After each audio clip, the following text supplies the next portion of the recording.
On September 1st, 2016, Hurricane Hermine made landfall along Florida's nature coast. Cedar Key, a small island along the coast that is heavily driven by tourism, suffered over $10 million in damage, a total that Levy County Emergency Management Director John McDonald says is heavily due to the type of area Cedar Key is. Cedar Key is very tourism business driven, so that's a big economical impact to them. That's their livelihood, that's what it is. So that storm surge comes in there and wipes out, all the businesses are compiled on that island. One of those businesses is the Faraway Inn, which has a problem with the number of times it floods a year without a major storm impacting the area, according to head of maintenance Richard Boyven.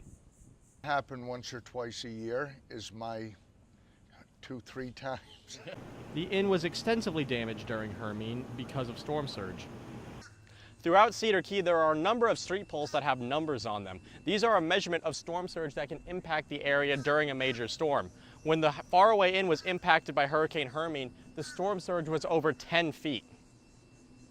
While the inn does have flood insurance, many of the residents of the coastal and flood-prone areas of Levy County do not.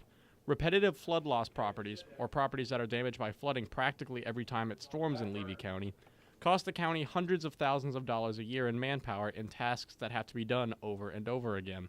So these people continually go into the same neighborhood, same houses, doing search and rescue to make sure people's not there.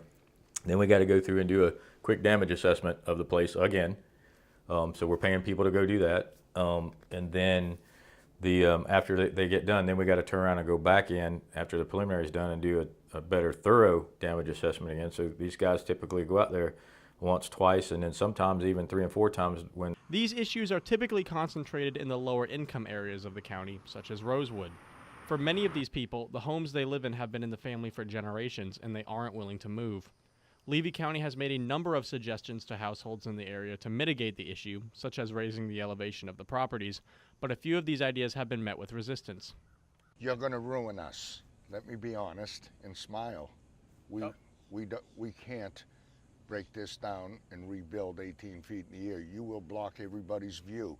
So the properties continue to act as a resource drain for the county, and a common sentiment is that FEMA will always come and help bail them out, a mindset former FEMA Director Craig Fugate is trying to dispel. People sometimes mistakenly think that because FEMA's coming in, that everybody's going to get something and everybody's going to be made whole. And the reality is FEMA wasn't built by Congress to make people whole. FEMA was built to deal with the emergency needs and really to be the first steps of what can be a very long and difficult recovery. While these repetitive loss properties continue to be a drain on county resources and have no plans of changing for the most part, ultimately the homeowners are going to run the well of assistance dry. they want to keep hanging on to it, but they're like, we tell them, it's like, okay, well, after you've drained the bank, so to speak, so many times and all that, you're not going to get any more help. So basically, you're pretty much on your own when this takes place and this keeps happening. Grayson Jarvis, WUFT News.